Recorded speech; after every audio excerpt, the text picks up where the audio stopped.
Actually,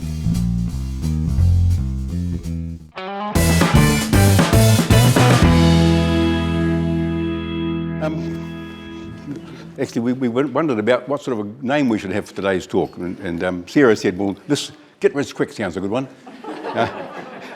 and because if I'd have said in the headline invitation that we were going to talk about financial management, we'd have had about 3 people here. But it's really, really important because we all get sort of very interested in the product or the service we're selling. But nobody's really paying attention to the financial management side. And then the sad thing about that also is that accountants, any accountants here today? I better be careful what I say. Accountants are not a lot of help, frankly, because yes, they do a good job of the overview of your business, but they are focused on compliance accounting. And what we're going to be talking about today is management accounting. I don't normally refer to it as in those words, but we'll work our way through it and see what. But what we really mean is that yes, you have to keep your financial management according to complying with the law. It's mainly done for doing your tax returns at the end of the year and making sure you got your PAYE right and your GST returns in on time, and all of that's important. But the other side is often neglected. The other side of financial management is actually measuring your performance across the business so that when you want to make a decision on something, you're not making it on gut feel, you're making it on accurate information. And then once you make a change to your business, you can then start seeing and measuring the results. Not gut feel, but accurate. So it's just a question of identifying what the key performance indicators are that you need, and we go from there. Now, okay, a lot of people with small businesses. You know, you've given up a secure job and invested your money in a business, and so your business needs to pay you a living wage, and it needs to also provide you with a return on the money that you've invested in buying this business. And you really need, the rule of thumb is at least 15% return on your business. Now, because you can get about 5% in the bank for doing nothing with no risk. So if you're going to put all your money at risk, you really need to be getting at least 15, and you probably need a bit more than that because you might have to, expand, build or buy new equipment and replace stuff and so on.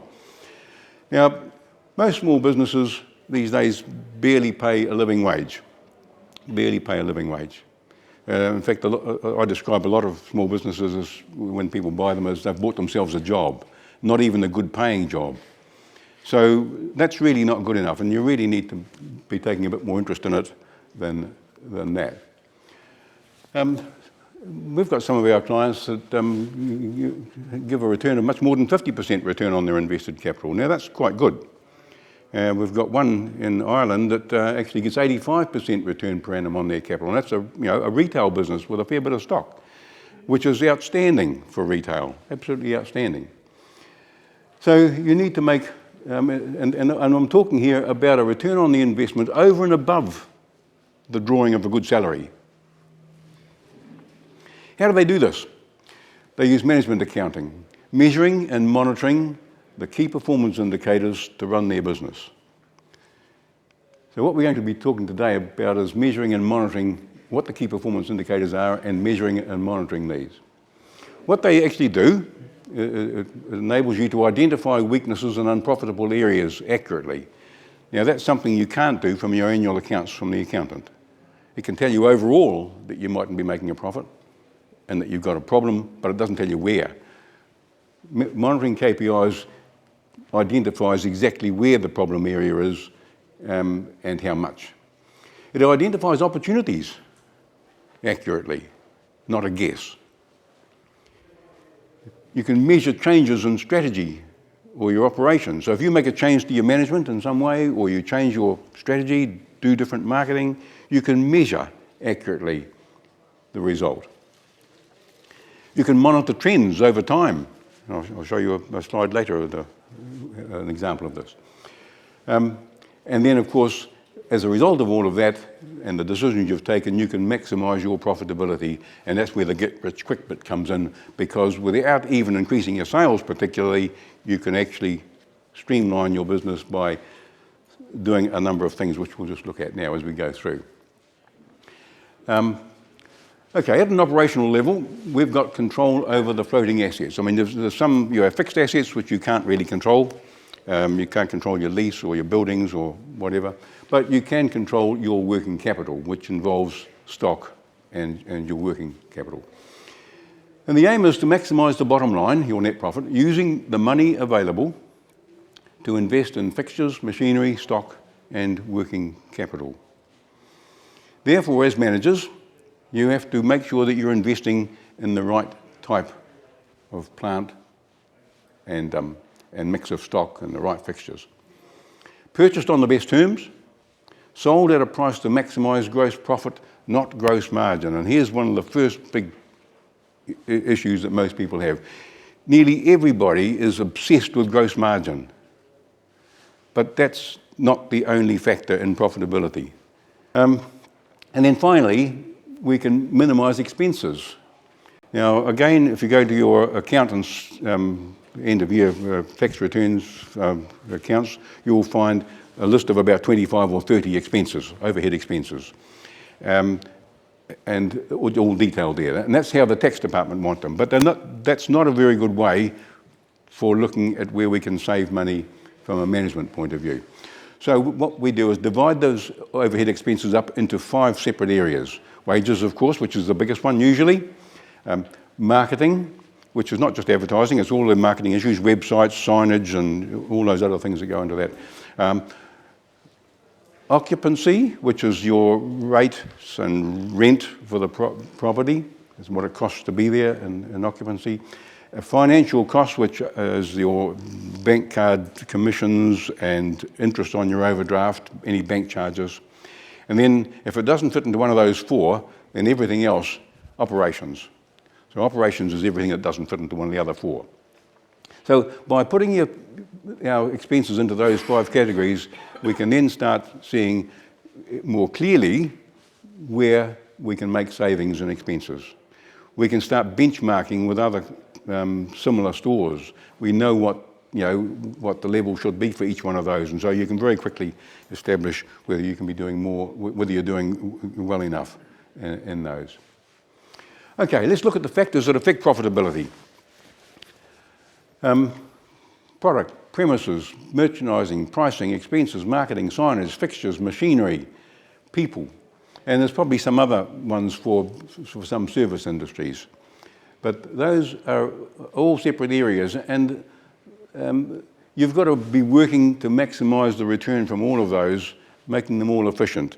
And one of the key things that quite often that escapes a lot of people is the fact that they're all interrelated. You've got to be very careful when you can work really hard on something and focus on it and maximise the efficiency of one department, but what you've got to remember that by doing that, there's going to be a reaction with one or more, usually several of the other factors, and that reaction could be positive or it could be negative. So we really do have to look at when we make a change, we've got to look at the whole lot, and we've got to be in a position to measure whether that change has had mainly a positive or mainly a benefit. So the key performance indicators are actually key measurements of how your business is doing. You can monitor changes in strategy and management, as we said. We can use these measurements to benchmark with your peers. So there are a few key measurements which can be monitored monthly, quarterly, annually, to quickly assess your sales.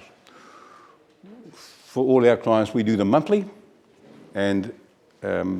but perhaps quarterly and annually we spend a lot more time addressing the key issues with the client.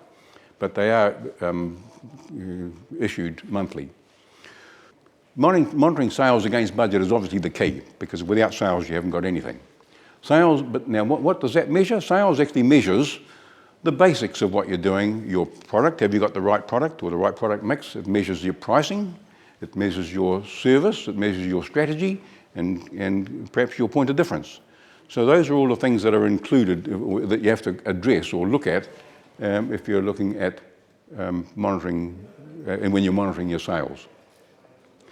The GMROI identifies the sweet spot, as I said, between margin and stock turn. We identified the operational weaknesses. Now, this is an area where we've been able to make probably the greatest effect on the bottom line. A lot of small businesses just don't recognise the importance of systemising. I mean, when you've got a small business up to under $1 million perhaps, the owner can usually keep everything in his head and he's got control of everything. But once you get over $1 million, you can't. You have to start systemising and having manuals and systems and so on to make the business bigger. If you don't, the extra work involved is huge, becomes huge, and things get out of hand, out of control, very, very easy as your business grows to that size. So by putting systems in, it might seem an imposition and an extra thing to do in the first place, but it saves huge amounts of time and money because everybody's on the same page. New staff are brought up to speed rapidly and so on. So that's an area, probably the biggest saving we've had in our overhead expenses in the key performance indicator monitoring we've done has been we've two areas we've reduced expenses hugely on is wages by enabling us to look closely at what people do, what sort of work they do, spending their time doing the profitable work, not the unprofitable work.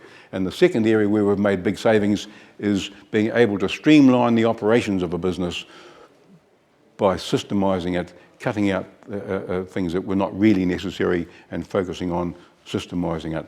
And we've reduced wages by, in many cases, 5% of sales and operations expenses by 3 or 4% of sales. Well, that's about another 8 or 9% of sales that goes straight to the bottom line without having to sell another single item. The bottom line? Most businesses aim for a high percentage of sales as the bottom line profit. In other words, the net profit as shown in your annual accounts from your accountant. And the main tool that the accountants use to give you advice to improve your profits is put your prices up. But there's many, many other ways that you can make a better profit. And especially in a small business where it's really hard to get more sales in a competitive world. So you can make a lot more profit out of the sales you're making by just looking at the whole business and monitoring it, seeing where the opportunities are, seeing where the weaknesses are, and addressing them. Thank you.